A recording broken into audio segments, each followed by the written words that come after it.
மகாராஷ்டிரா விமான விபத்தில் அம்மாநில துணை முதலமைச்சர் அஜித் பவார் உட்பட 5 பேர் உயிரிழந்த சோகம் நிகழ்வு ஏற்பட்டுள்ள நிலையில் விமான விபத்துகளில் உயிரிழந்த சில முக்கிய நபர்கள் பற்றிய தொகுப்பை தற்போது பார்க்கலாம்.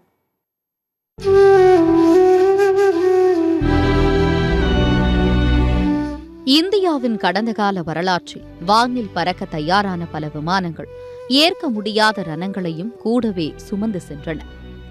கடந்த 1973ஆம் ஆண்டு மே 31ஆம் நாள் சென்னையிலிருந்து புதுடெல்லிக்கு புறப்பட்ட விமானம் புதுடெல்லியில் தரையிறங்கும் முன் விபத்துக்கு உள்ளாகி வெடித்து சிதறியது.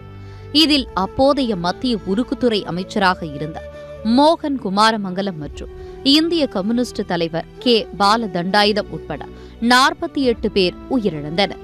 இதேபோல் கடந்த 1980ஆம் ஆண்டு ஜூன் 23 அன்று அப்போதைய பிரதமர் இந்திரா காந்தியின் மகனும் காங்கிரஸ் கட்சியின் இளம் தலைவருமான சஞ்சய் காந்தி டெல்லியில் சிறிய ரக விமானத்தை ஓட்டி சென்றபோது ஏற்பட்ட விபத்தில் உயிரிழந்தார். இந்த சம்பவம் இந்திய அரசியலையே திசை மாற்றியது. கடந்த 1994இல் இமாச்சல பிரதேசத்தில் நிலவிய மோசமான வானிலையால் அரசாங்கத்தின் சூப்பர் கிங் விமானம் உயரமான மலைகளில் மோதி விபத்துக்கு உள்ளானது.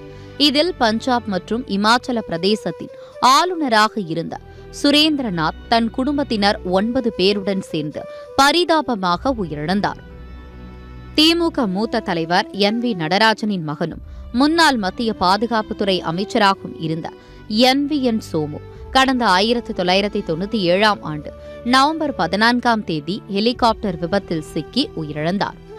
இதனைத் தொடர்ந்து கடந்த 2001ஆம் ஆண்டு காங்கிரஸ் கட்சியின் செல்வாக்குமிக்க தலைவர்களில் ஒருவரான மாதவ் ராவ் சிந்தியா உத்தரப்பிரதேசத்தில் நிகழ்ந்த விமான விபத்தில் தன்னுடன் பயணித்த ஊடகவியலாளர்களுடன் பரிதாபமாக உயிரிழந்தார். இதேபோல் பிரபல நடிகையான சௌந்தர்யா கடந்த 2004ஆம் ஆண்டு ஏப்ரல் 17ஆம் தேதி தேர்தல் பிரச்சாரத்திற்காக சென்றபோது பெங்களூருவில் நிகழ்ந்த ஹெலிகாப்டர் விபத்தில் மரணமடைந்தார். அப்போது சௌந்தர்யா 3 மாதம் கர்ப்பிணியாக இருந்த நிலையில் உயிரிழந்தது சோகத்தை ஏற்படுத்தியது. ஆந்திர பிரதேசத்தின் முதலமைச்சராக இருந்த OS ராஜசேகர ரெட்டி கடந்த 2009ஆம் ஆண்டு சித்தூர் மாவட்டத்தில் உள்ள நல்லமலா வனப்பகுதிக்கு ஹெலிகாப்டரில் பயணம் செய்த போது ஹெலிகாப்டர் விபத்தில் சிக்கி பரிதாபமாக உயிரிழந்தார். மேலும் அருணாச்சல பிரதேசத்தின் மற்றொரு முதலமைச்சருமான டோர்ஜி காண்டு கடந்த 2011இல் மலைப்பகுதியில் நடந்த ஹெலிகாப்டர் விபத்தில் உயிரிழந்தார்.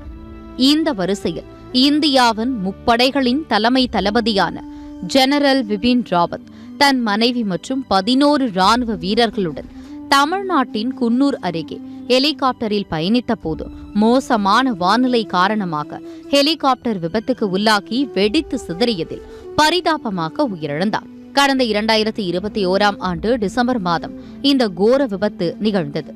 இதில் கடந்த 7 மாதங்களுக்கு முன்பு அகமதாபாத்திலிருந்து புறப்பட்ட ஏர் இந்தியா விமானம் வானில் பறக்க தொடங்கிய சில நிமிடங்களிலேயே விபத்துக்கு உள்ளானதில் குஜராத்தின் முன்னாள் முதலமைச்சர் விஜய் ரூபானி பரிதாபமாக உயிரிழந்தார்.